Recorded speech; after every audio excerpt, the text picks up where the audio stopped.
Hello everyone. मैं doctor Ritu Chaudhary, IVF consultant, Jodhpur centre से।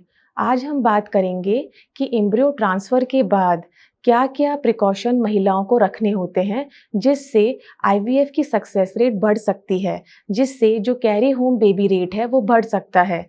तो सबसे पहले जैसे ही ट्रांसफ़र हो जाता है, उसके बाद जो-जो मेडिकेशन आपको बताई जाती हैं, वो उसी टाइम पर लेनी होती हैं।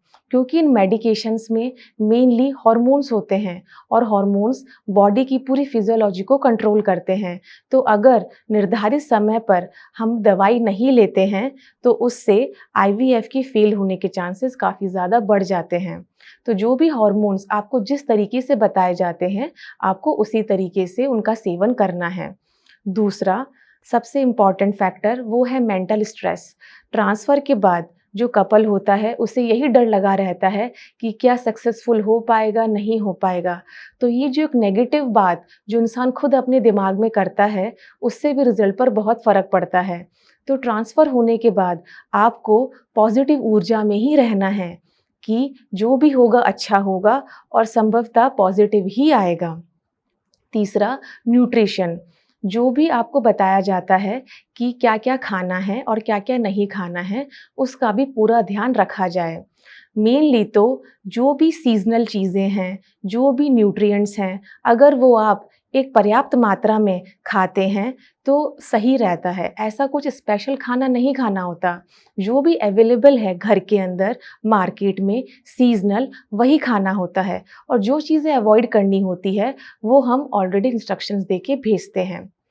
चौथा जो इम्पोर्टेंट पॉइंट है, वो है नींद।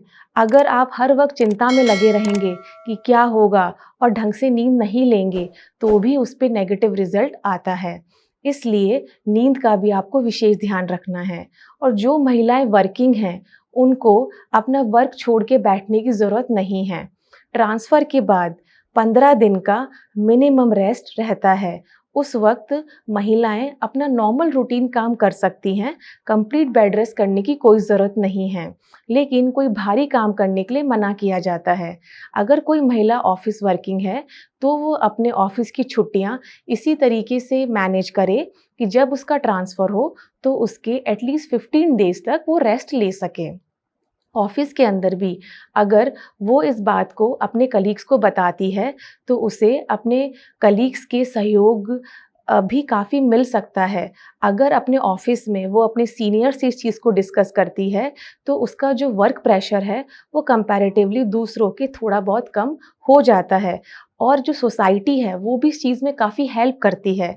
तो आपको इस बात से डर के, फ़ियर में किसी से नहीं बताना, ये सब नहीं करना है। क्योंकि सोसाइटी आपको सपोर्ट करने के लिए ही है और जो आपके वर्किंग आवर्स हैं, अगर वो लंबे हैं, तो आप बीच-बीच में गैप लीजिए, आप रेस्ट कीजिए। अगर प्रॉपर कंफर्टेबल पोज़ीशन में अगर आप हैं, भले आप बैठे हुए हैं या लेटे हुए हैं, तो कोई कॉम्प्लिकेशन की गुंजाइश नहीं है। कि एम्ब्रियो ट्रांसफ़र के बाद हमें किन-किन साधनों का इस्तेमाल करना है और हमें डर के बिल्कुल नहीं रहना है, सब कुछ अच्छा ही होगा। अगर आपको इसके रिलेशन में और जानकारी चाहिए, तो आप नीचे दिए गए नंबर पर संपर्क करें या फिर हमारे सेंटर पर विज़िट करके एक्सपर्ट्स की हेल्प लें। Thank you.